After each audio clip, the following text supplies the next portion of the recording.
దేశవ్యాప్తంగా technological development పైన కేంద్ర ప్రభుత్వం, రాష్ట్ర ప్రభుత్వాలు కూడా ఫోకస్ పెడుతున్నాయి. ఏ రాష్ట్రానికి ఆ రాష్ట్రం తమదైన స్థానాన్ని బదిలీపరుచుకునేటువంటి క్రమంలో పోటీ పడుతున్నాయి. ఇప్పుడు ఈ క్రమంలో ఆంధ్రప్రదేశ్ టెక్నాలజికల్ హబ్స్ విషయంలో దేశంలోనే దూసుకుపోతుంది. తనదైనటువంటి ఒక ప్రత్యేకతని స్థాపించుకునే ప్రయత్నం చేస్తుంది. ముఖ్యంగా 3 రీజియన్స్గా ఉత్తరాంధ్ర, మధ్యాంధ్ర, అలానే రాయలసీమ ఈ ప్రాంతాల్లో 3 చోట్ల కూడా 3 టెక్నాలజికల్ హబ్స్, అటు వైజాగ్, విజయవాడ, తిరుపతి, ఇవి 3 కూడా దూసుకుపోతున్నాయి. జాతీయ స్థాయిలో 200 ప్రాంతాల్లో ఈ హబ్స్ డెవలప్మెంట్ జరుగుతున్నటువంటి వైనం పైన జరిపినటువంటి సర్వేలో ఇండియాకి సంబంధించినటువంటి మోస్ట్ ఫ్లరిషింగ్ ఇన్ఫ్రాస్ట్రక్చర్ డెవలప్మెంట్ అలానే టాలెంట్ పూల్ ఉన్నటువంటి కేటగిరీలో సెలెక్ట్ చేసిన కొన్ని హబ్స్లో ఆంధ్రప్రదేశ్కి సంబంధించినటువంటి 3 హబ్లు స్థానం సంపాదించుకోవడం అనేది ఆసక్తికరంగా మారింది. ఒకసారి దాన్ని విశ్లేషించేటువంటి ప్రయత్నం చేద్దాం. ఇది దేశవ్యాప్తంగా ఇప్పుడు టాప్ పెర్ఫార్మింగ్ హబ్స్గా చెప్తున్నటువంటివి ఆ జాబితాలో చూస్తే కనుక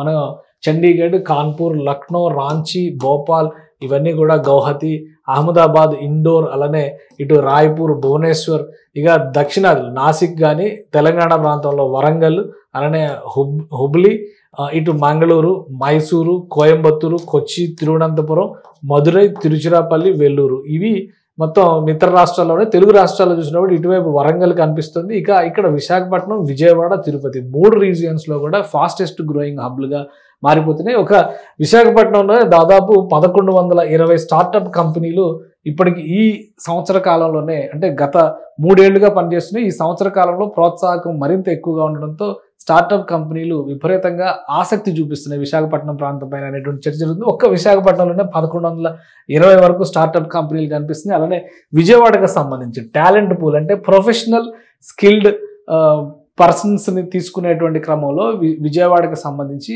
ఎడ్యుకేషనల్ ఎకోసిస్టమ్ బాగా కలిసి వస్తుంది. విజయవాడలో కూడా దానికి సంబంధించినటువంటి టెక్నాలజికల్ హబ్, బిజినెస్ హబ్స్, ముఖ్యంగా బిజినెస్ హబ్స్ డెవలప్ అవుతున్నాయి అనేటువంటి అభిప్రాయం ఉంది. ఇక తిరుపతికి మొదటి నుంచి కూడా ఎలక్ట్రానిక్ హబ్, ఎలక్ట్రానిక్ సిటీగా చేయాలనేటువంటి ఆ పరిసర ప్రాంతాల్లో చాలా వరకు డెవలప్మెంట్ యాక్టివిటీస్ జరుగుతుంది. తిరుపతిలో కూడా కన్సిడరబుల్ రేంజ్లో ఇక్కడ టెక్నాలజికల్ హబ్స్ పెరుగుతున్నాయి అనేటువంటి అభిప్రాయం వస్తుంది. దేశవ్యాప్తంగా లిస్ట్ అవుట్ చేసినటువంటి ఇందులో ఆంధ్రప్రదేశ్ నుంచి 3 స్థానం దక్కించుకోవడం అనేది ఇప్పుడు ఆసక్తికరంగా మారింది. గతంలో ఉన్నటువంటి, అంటే వీటి రేంజ్ని బట్టి చూస్తే కూడా ఆంధ్రప్రదేశ్, తిరుపతి, విజయవాడ, విశాఖపట్నం, గౌహతి, ఇవన్నీ కూడా వచ్చినటువంటి లిస్ట్. అంటే చాలా రాష్ట్రాల్లో ఒక్కొక్కటి మాత్రమే ఉన్నాయి, కానీ ఒక ఆంధ్రప్రదేశ్లో 3 నమోదైనవి. ఇంకా కర్ణాటకలో 3, ఇటు కేరళలో కొచ్చి అండ్ తిరువనంతపురం 2 కనిపిస్తున్నాయి.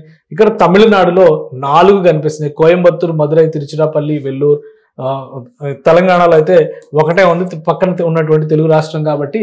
సో టెక్నాలజికల్ హబ్స్ డెవలప్మెంట్లో కేంద్ర ప్రభుత్వం కొన్ని ప్రోత్సాహకాలు ఇస్తుంది. దీనికి కారణం ఏంటంటే టైర్ 2 సిటీస్లో కూడా ఇన్ఫ్రాస్ట్రక్చర్ని పెద్ద ఎత్తున డెవలప్ చేయడము, టాలెంట్ పూల్ని పెంచడం అనేది ఒక సంకల్పంగా కేంద్ర ప్రభుత్వం తీసుకుంది.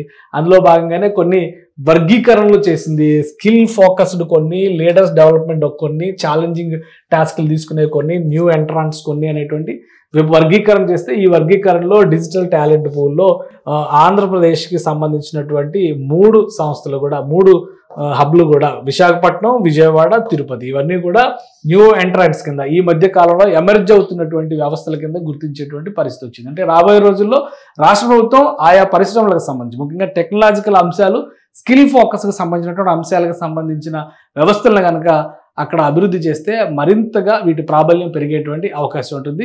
రాబోయేటువంటి రోజుల్లో వైజాగ్ పైన, ముఖ్యంగా వైజాగ్లో ఐటీ రిలేటెడ్ సర్వీసెస్కి సంబంధించినటువంటి స్టార్టప్లు ఇవన్నీ సృష్టించబోయేటువంటి అద్భుతాలు, ఫ్యూచర్ సైబరాబాద్ని ఆవిష్కరిస్తున్నట్టుగా భావించాల్సి ఉంటుంది అనేటువంటి విశ్లేషణ కూడా వినిపిస్తుంది. కాబట్టి వైజాగ్ని ఐటీ హబ్గా మలచాలని చెప్పిన ఆంధ్రప్రదేశ్ ప్రభుత్వం మొదటి నుంచి చెబుతూ వస్తుంది. ఇక ఎలక్ట్రానిక్ హబ్గా తిరుపతిని, ఇటు విజయవాడని టెక్నాలజికల్ అండ్ బిజినెస్ హబ్గా మలచాలనేటువంటి ఆలోచనతో ఉంది. ఈ 3 కనుక టాప్ పర్ఫార్మర్స్ అయితే కనుక రాబోయే రోజుల్లో ఆంధ్రప్రదేశ్లో యువతకి ఉద్యోగ ఉపాధి అవకాశాలు మరింతగా పెరిగేటువంటి అవకాశం ఉంటుంది.